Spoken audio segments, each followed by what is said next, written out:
Hello, I'm John Westney, Director of Business Operations for Centerville City Schools. I'd like to take a few minutes to share with you our facilities assessment that took place this past school year. Starting back in the fall of 2020, the board approved the opportunity for us to use Levin Porter Architects to come in and evaluate our buildings, and more importantly, evaluate the systems within our buildings and determine a best plan to look forward to making projects to best utilize our permanent improvement funds moving forward. The assessment timeline really started with the November 5th, 2019 election. The community passed the levy for additional permanent improvement funds for school facilities, security systems, and technology. Permanent improvement funds are used to help maintain and upgrade our buildings and our facilities. The additional PI increased from a budget of about $2.4 million to $4 million per year. The building assessment was for all Centerville School District facilities, which included all of our school buildings. In addition to that, included our maintenance garage, transportation center, athletic facilities, and our Grant Park cabins.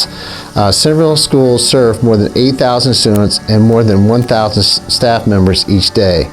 15 buildings, approximately 1.3 million square feet of space under roof, and approximately 277 acres of land. 2 parcels of undeveloped land and approximately 61 acres on Franklin Street and 8 acres on Social Row Road. The Permanent Improvement Fund is used for our facilities, but is also used to offset the cost of our equipment needs for the district. Those equipment needs, for example, would be school buses and any type of maintenance truck or vehicle or equipment that is needed for the buildings. Additional factors that played into the decision to have the assessment has to do with the age of our buildings. The average age of our school buildings is 57 years old. Primary Village South, which is our youngest of the buildings, is now 14 years old, and our oldest building, Magsic Middle School, is the oldest at 97 years old within the district.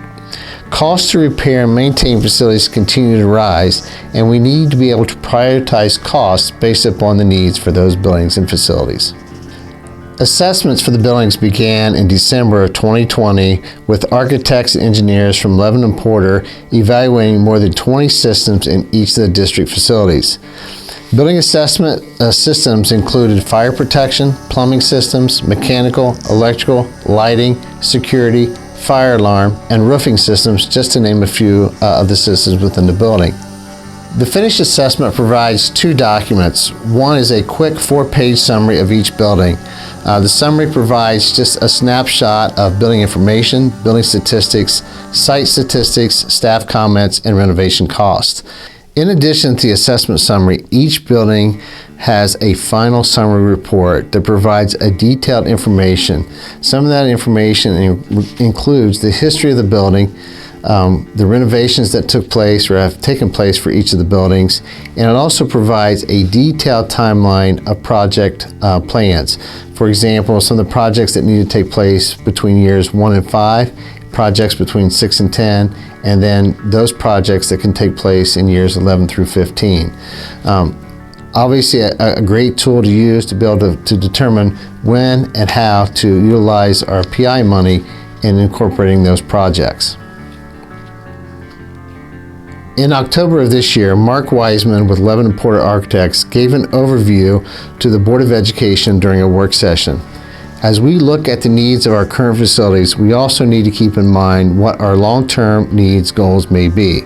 Mr. Wiseman also reviewed some of the future planning that district leadership can think about during long-term planning, specifically in regards to our undeveloped parcels of land.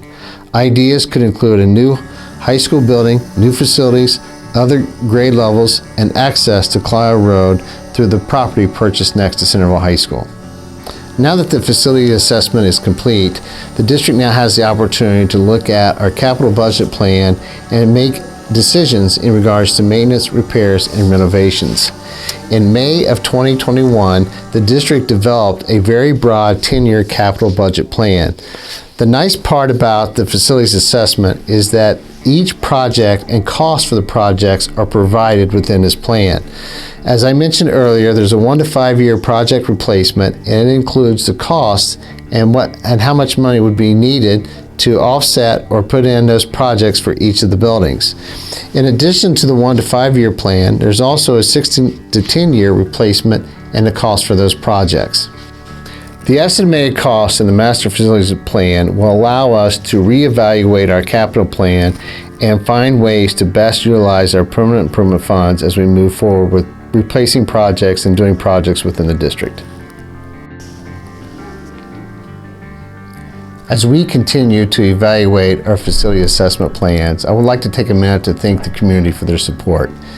Through your efforts and through the efforts of the district, we will continue to look at making our environments for our classroom a safe and a great learning place for all of our staff and students.